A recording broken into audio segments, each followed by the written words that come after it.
বন্ধুরা, শিপিকা কুকিং ব্লগে আপনাদের স্বাগত। আজকে আমি রান্না করতে চলেছি সজনা ফুল আলু দিয়ে ভাজা বাঁচা মাছের ঝোল। ঝোলটা রান্না করে নিই, তার জন্য ভেজে নিই কয়েকটা শুকনো লঙ্কা। লঙ্কাটা ভাজা হয়ে গেল, এখন ধনা দিয়ে দেবো, জিরা দিয়ে দেবো। তিনটাকে একটু ভালো করে ভাজবো। আমি ঢেলে নেব। মাছগুলো ভাজার জন্য কড়াইর মধ্যে তেল দিয়ে দিচ্ছি। মাছে একটু লবণ দিচ্ছি, একটু হলুদ দিয়ে মাখিয়ে নিচ্ছি।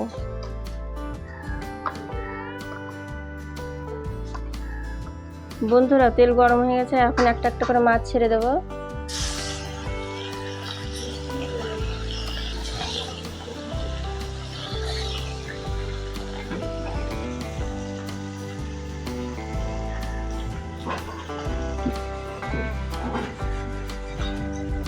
মাছটা আমাদের একদিকে ভাজা হয়ে গেছে, এখন মাছগুলো উল্টিয়ে দেবো।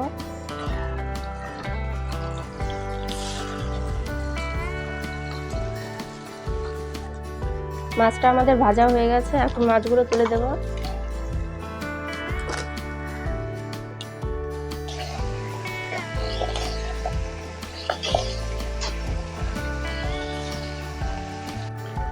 সবটি মাছ আমাদের ভাজা হয়ে গেছে, এখন তুলে নেব। আলুগুলো দিয়ে দিচ্ছি। আলুর মধ্যে একটু লবণ, একটু হলুদ দিয়ে একটু ভালো করে ভাজা ভাজা করে দেবো। আলুটা ভাজা হোক, আমি মশলাটা বেটে নিই।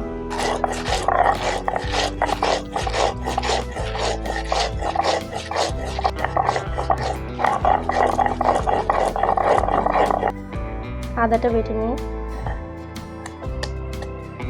এর মধ্যে দিয়ে দিচ্ছি টমেটো, আলু না শুরু করো। আলু গলে গেছে আমাদের, এখন টমেটো দিয়ে নাড়াচাড়া করে নিচ্ছি। এর মধ্যে দিয়ে দিচ্ছি আদা বাটা,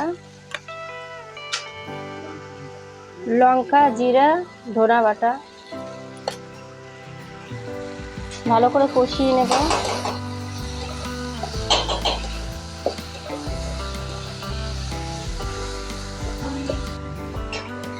মশলাটা আমাদের আলুর সঙ্গে কষানো হয়ে গেছে, এখন জল দিয়ে দেবো।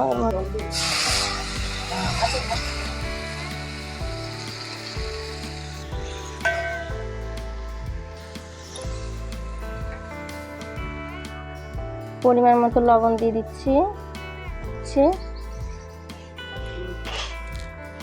ঝোল ফুটে গেছে, এখন মাছগুলো দিয়ে দিচ্ছি।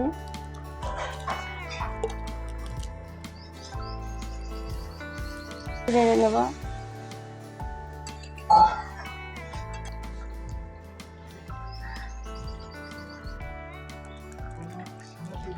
আমাদের রান্না হয়ে গেছে, এখন নামিয়ে নেব।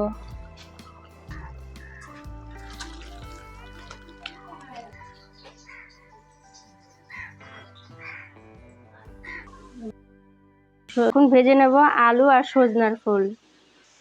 এখন কড়াইয়ে তেল দিয়ে দিচ্ছি একটু। তেলের মধ্যে দিয়ে দিচ্ছি একটু জিরে, একটু কাঁচা লঙ্কা, আলুগুলো দিয়ে দিচ্ছি। আলুগুলো একটু ভাজা ভাজা হবে।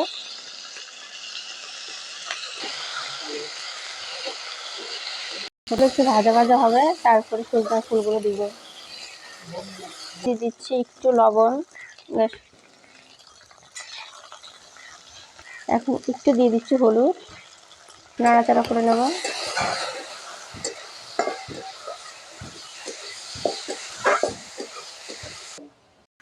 আলুগুলো আমাদের ভাজা হয়ে গেছে ভালো করে, এখন ফুলগুলো দিয়ে দিব।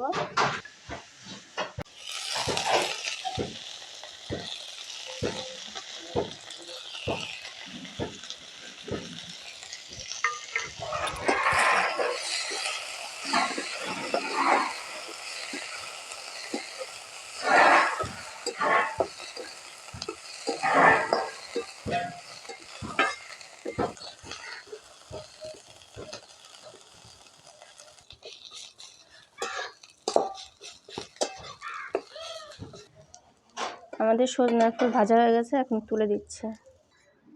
সজনার ফুল ভাজা আমাদের হয়ে গেছে। বন্ধুরা, আজকের রেসিপিটা আপনাদের কেমন লাগলো কমেন্টে জানাবেন আর চ্যানেলটাকে সাবস্ক্রাইব করবেন।